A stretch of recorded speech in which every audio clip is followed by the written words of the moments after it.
মঞ্চ এবং সংগ্রামী যৌথ মঞ্চের পক্ষ থেকে আজকের যে প্রেস কনফারেন্স, সেই প্রেস কনফারেন্সে সাংবাদিক বন্ধুদের স্বাগত জানাচ্ছি। আপনারা জানেন যে প্রত্যেকটা ক্ষেত্রেই এক দুর্বিষহ অবস্থার মধ্যে দিয়ে গোটা রাজ্যবাসী চলেছে।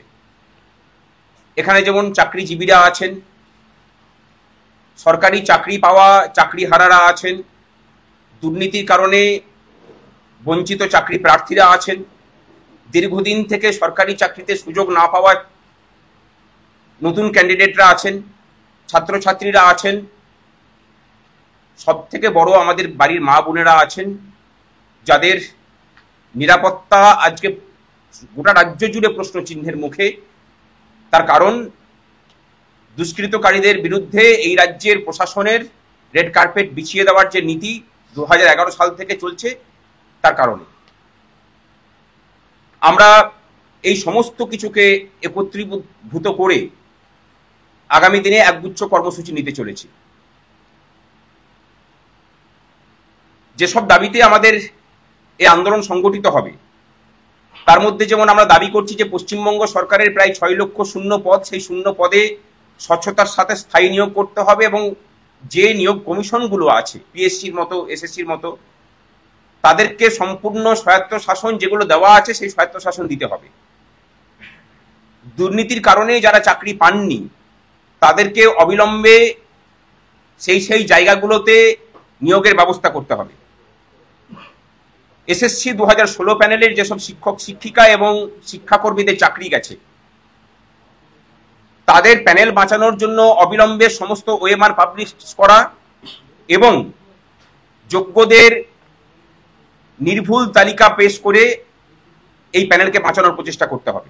এবং তার সাথে শিক্ষামন্ত্রী যে বলেছিলেন বিধানসভাতে দাঁড়িয়ে প্রায় 1.5 লক্ষ শূন্য পদ আছে উচ্চশিক্ষা প্রতিষ্ঠানগুলোতে, সেই 1.5 লক্ষ প্রতিষ্ঠানের জন্য নতুন করে এসএসসির বিজ্ঞপ্তি জারি হোক।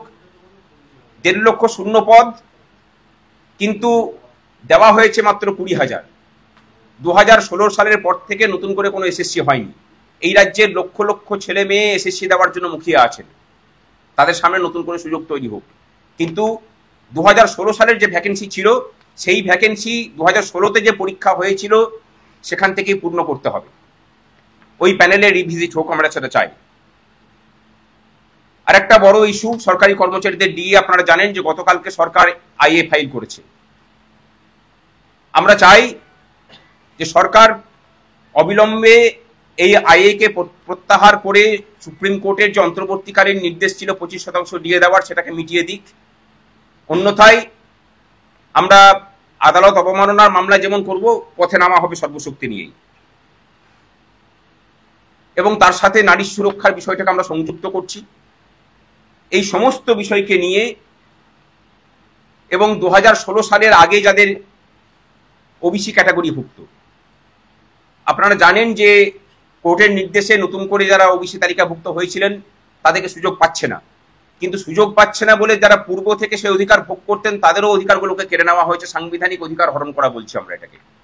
এই সমস্ত দাবি নিয়ে আমরা আগামী 21 তারিখ 21শে আইনের দেশে 21 উৎসব পালন করব।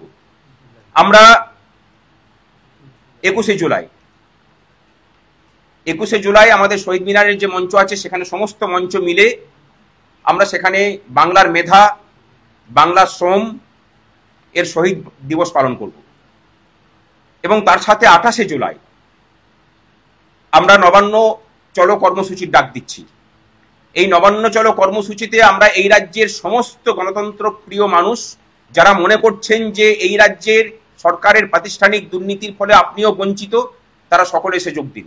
আমরা যারা আছি প্রায় 12টা মঞ্চ এখানে সংযুক্ত আছি, এর সাথে আরো মঞ্চ যুক্ত হবে। বিভিন্ন জাতিগত মঞ্চ তারাও যোগ দেওয়ার আগ্রহ প্রকাশ করেছেন, আমরা পরে সেগুলো নামগুলো জানিয়ে দেব। আর এর মাঝখানে আরো একগুচ্ছ কর্মসূচি নেওয়া হবে। আপাতত আজকে এই দুটো মেজর কর্মসূচির ঘোষণা হচ্ছে, এর মধ্যবর্তী সময়ে আরো কিছু কর্মসূচির ঘোষণা পরে আমরা করব।